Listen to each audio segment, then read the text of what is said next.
ഇന്നേ ദിവസം ഇങ്ങനെ ഒരുമിച്ച് കൂടിയിരിക്കുന്ന എല്ലാ വ്യക്തികൾക്കും സമരഭടന്മാർക്കും തങ്ങൾ എന്തിനാണ് ഒരുമിച്ച് കൂടിയിരിക്കുന്നത് എന്ന് വ്യക്തമായി അറിയാം.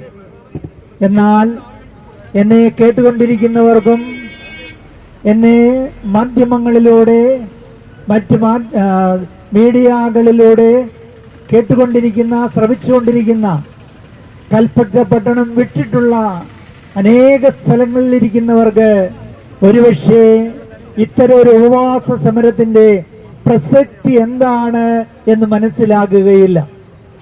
എന്തിനാണ് ഈ ഉപവാസ സമരം? ഇവിടെയുള്ള വയനാട്ടിലുള്ള കുടിയേറ്റക്കാരായ എല്ലാ മനുഷ്യരുടെയും ഹൃദയത്തിന്റെ നൊമ്പരങ്ങള്, അവരുടെ സങ്കടങ്ങള് ലോക ശ്രദ്ധയിലേക്ക്, ഭരണാധികാരികളുടെ മുമ്പിലേക്ക് കൊണ്ടുവരുന്നതിനു വേണ്ടിയിട്ടാണ് ഈ ഉപവാസ സമരം.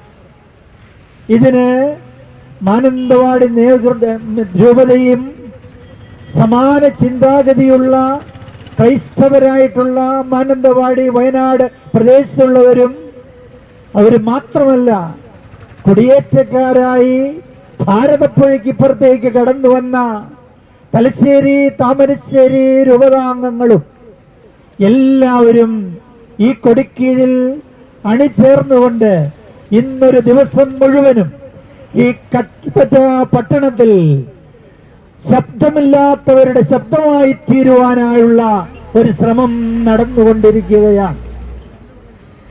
ആനയുടെ ചവിട്ടേറ്റ് മരിച്ചു വീണ ആ പ്രിയപ്പെട്ട കുടുംബനാഥന്മാര്, അവരുടെ കുടുംബാംഗങ്ങൾ ശബ്ദമില്ലാത്തവരായി തീർന്നു. അവരുടെ കുടുംബാംഗങ്ങൾക്ക് ഇനി അത്താണിയില്ല. അവരാശ്രയിച്ചിരുന്ന അവരുടെ പ്രിയപ്പെട്ട ഡാഡിമാർ എന്നേക്കുമായി കാലയവനികയ്ക്കുള്ളിൽ അന്തർധാനം ചെയ്തു. ഈ കുടുംബങ്ങൾക്ക് വേണ്ടി ആരാണ് ശബ്ദിക്കുവാനുള്ളത്? അത് ശബ്ദിക്കുവാൻ ഇപ്പോൾ ശബ്ദമുള്ള നാമാണ് ഇവിടെയുള്ളത്. അതിനുവേണ്ടിയാണ് പ്രിയ ശ്രോതാക്കളെ, സമരഭടന്മാരെ, എന്നെ കേട്ടുകൊണ്ടിരിക്കുന്ന ബഹുജനമേ, നമ്മൾ ഇവിടെ ഒരുമിച്ച് ചേർന്നിരിക്കുന്നത് എന്നാണ് ഞാൻ ആദ്യമേ അറിയിക്കുന്നത്. എന്താണ് ഇവിടെ കർഷകന്റെ രോദനം? ഇതാണ് അടുത്ത ചോദ്യം. കർഷകൻ എന്താണ് ഇവിടെ വേദനിക്കുന്നത്? നമ്മുടെ അനൗൺസ്മെന്റ് ടീം മുദ്രാവാക്യങ്ങളിലൂടെയും മറ്റും അറിയിച്ചതുപോലെ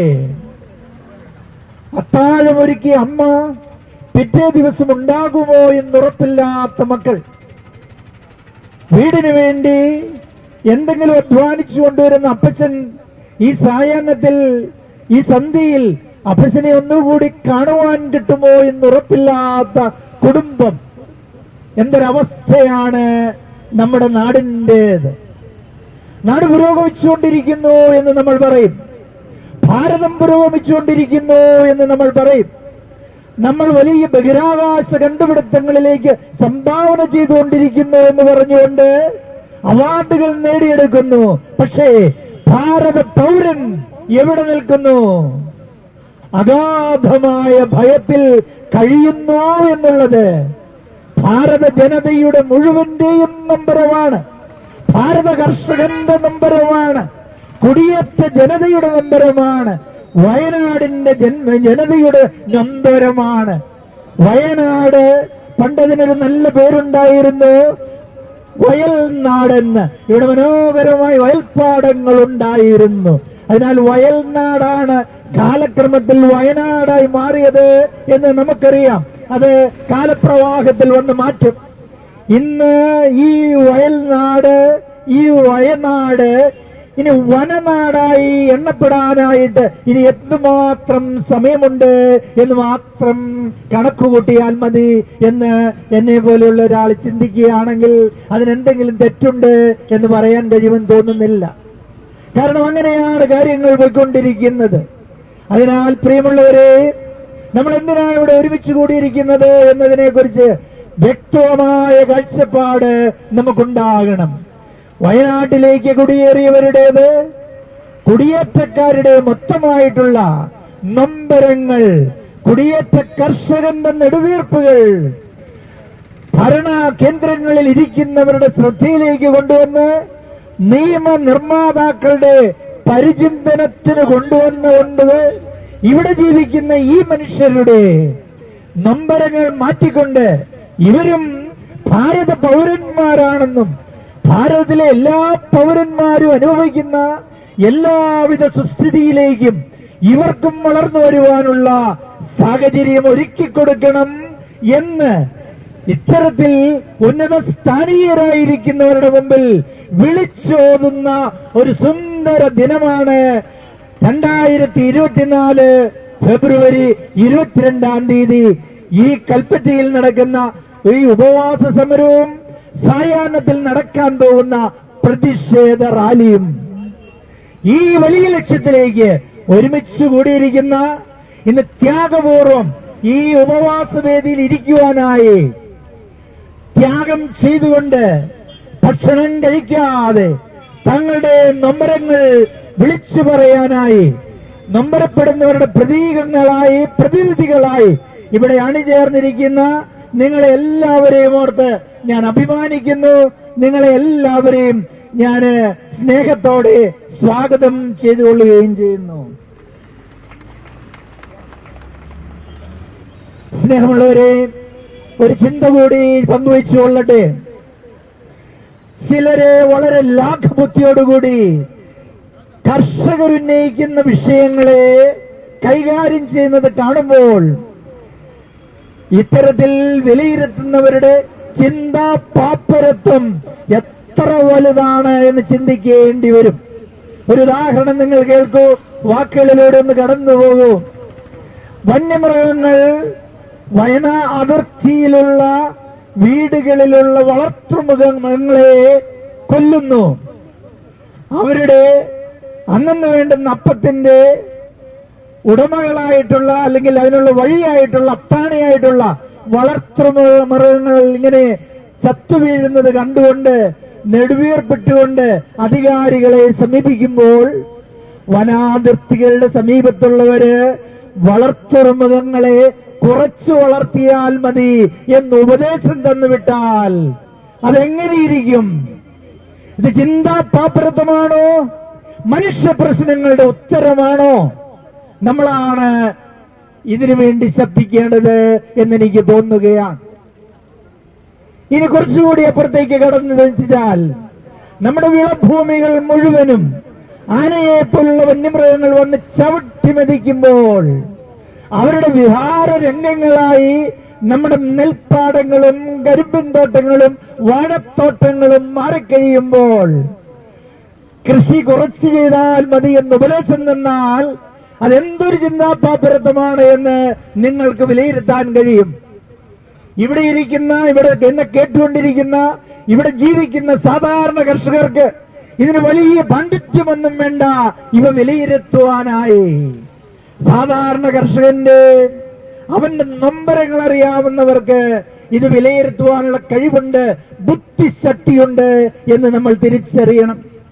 വനാതിർത്തിക്ക് അടുത്തേക്ക് അധികം പേർ താമസിക്കാൻ പോകണ്ട എന്ന് മനുഷ്യരായ നമ്മളോടുകൂടെ പറയുകയാണ് എങ്കിൽ ചുരുക്കത്തിൽ ഇത്തരം ചിന്തകരുടെ ചിന്തയിൽ എന്താണ് നിഗൂഢമായി ഒളിഞ്ഞിരിക്കുന്നത് എന്ന് നിങ്ങൾക്ക് തിരിച്ചറിയാൻ കഴിയും. നമ്മൾ ആ മേഖലകളൊക്കെ വിട്ടുകഴിഞ്ഞാൽ വനവിസ്തൃതി കൂടാൻ തുടങ്ങുകയായി. ചുരുക്കത്തിൽ വയനാട് പോലത്തെ കുടിയേറ്റ മേഖലകളെ വിസ്തൃതമായ വനഭൂമികളാക്കാനുള്ള നിഗൂഢ അജണ്ടകൾ തന്നെ ഈ ചിന്തകരുടെ തലയിലുണ്ടോ എന്ന് ഞാൻ ബലമായി സംശയിക്കുകയാണ്.